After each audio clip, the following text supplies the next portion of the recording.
আসসালামু আলাইকুম, welcome back to cooking by Ibadat. চলে এসেছি নতুন আরও একটি রেসিপি নিয়ে। আজকে সেরা স্বাদে ম্যাঙ্গো স্যান্ডউইচ রাসমালাইয়ের একটি রেসিপি শেয়ার করব।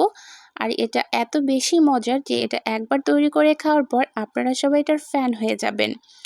এই ম্যাঙ্গো স্যান্ডউইচ রাসমালাইটি অনেক বেশি টেস্টি আর ডেলিশিয়াস, আর এটা মুখে দিলেই যেন মিলিয়ে যায়। তো চলুন দেরি না করে দেখে নিই এই ম্যাঙ্গো স্যান্ডউইচ রাসমালাইয়ের পুরো রেসিপিটি।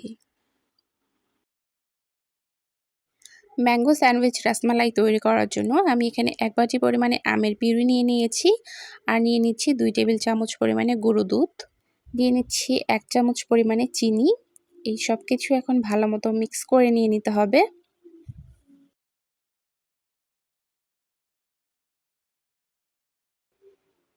আমের পিউরিটা মিক্স করে নেওয়া হয়ে গেছে, এখন সাইডে রেখে দিব। আর পাউরুটিগুলো আমি এখন কেটে নিব। আমি এখানে একটা স্টিলের গ্লাস নিয়েছি, গ্লাসটার সাহায্যে আমি পাউরুটিগুলো কেটে নিয়ে নিব। একটা গোল শেপে কেটে নিব। আপনারা এখানে যে কোনো ডাইস ব্যবহার করতে পারেন, অথবা কাচের গ্লাস দিয়েও কিন্তু কেটে নেওয়া যায়।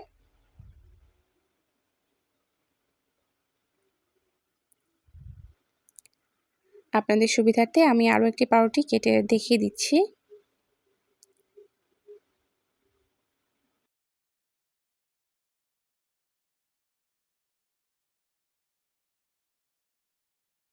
এভাবে আমি সবগুলো পাউরুটি কেটে নিয়ে নিব।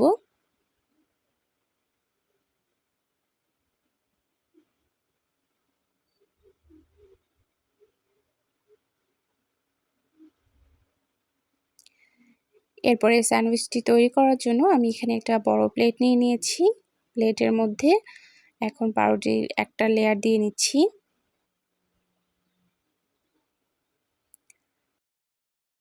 এরপর আমের যে পিউরিটা আমি রেডি করে রেখেছিলাম সেটার মধ্যে দিয়ে নিচ্ছি। এটা মাঝখানে দিয়ে দিতে হবে, যার সাইডের অংশগুলো ফাঁকা রাখতে হবে। এরপরে যখন উপরে আরও একটি পাউরুটির লেয়ার দিব, না হলে কিন্তু সাইডের থেকে আমের পিউরিটা বের হয়ে আসবে। সবগুলো পাউরুটির মধ্যে আমের পিউরিটা দিয়ে নেওয়া হয়ে গেছে। ওপর থেকে এখন আরও একটি পাউরুটির লেয়ার আমি দিয়ে নিচ্ছি। স্যান্ডউইচগুলো তৈরি হয়ে গেছে। এখন রাসমালাই তৈরি করার জন্য এখানে দুধের একটা মিশ্রণ আমি আগে থেকে তৈরি করে রেখেছিলাম, সেটা এর মধ্যে দিয়ে নিব। এই দুধটা আমি চিনির সাথে জাল করে নিয়ে ঘন করে নিয়েছিলাম, এটা এর মধ্যে এখন দিয়ে নিচ্ছি। এই দুধের মিশ্রণটা ঠিক পরিবেশন করার আগ মুহূর্তে দিয়ে নিতে হবে। আগে থেকে দিয়ে নিয়ে রাখলে কিন্তু পাউরুটিগুলো নরম হয়ে যাবে আর পরিবেশন করার সময় ভেঙে যাবে। তাই পরিবেশন করার ঠিক আগ মুহূর্তে দিয়ে পরিবেশন করে নেবেন। সবচেয়ে সুবিধা হয় যে প্লেটে আপনারা পরিবেশন করে নেবেন, ঠিক সেই প্লেটে স্যান্ডউইচটা দিয়ে নিয়ে তারপরে দুধের মিশ্রণটা দিয়ে পরিবেশন করে নিতে পারবেন। এরপরে দুধের মিশ্রণটার সাথে আমের পিউরিটা একটু অ্যাড করে নিয়েছি, এতে করে এই টেস্টটা আরও কয়েক গুণ বেড়ে যাবে। আর স্যান্ডউইচগুলোর উপরে আবার একটু আমের পিউরি দিয়ে কিছু আমের টুকরো অ্যাড করে নিয়ে ডেকোরেশন করে নিয়েছি। এটা হচ্ছে ম্যাঙ্গো স্যান্ডউইচ রাসমালাইয়ের ফাইনাল লুকটা দেখে নিশ্চয়ই আপনারা বুঝতে পারছেন যে এটা খেতে কতটা ডেলিশিয়াস আর টেস্টি হয়েছে। তো দেরি না করে ঝটপট এই মজাদার ম্যাঙ্গো স্যান্ডউইচ রাসমালাইটি বাসায় তৈরি করে নিন আর পরিবারের সবার সাথে শেয়ার করুন। দেখবেন সবাই অনেক পছন্দ করেছে, সেই সাথে বাচ্চারা তো অনেক বেশিই পছন্দ করবে, কারণ বাচ্চারা এই ধরনের খাবার একটু বেশি পছন্দ করে।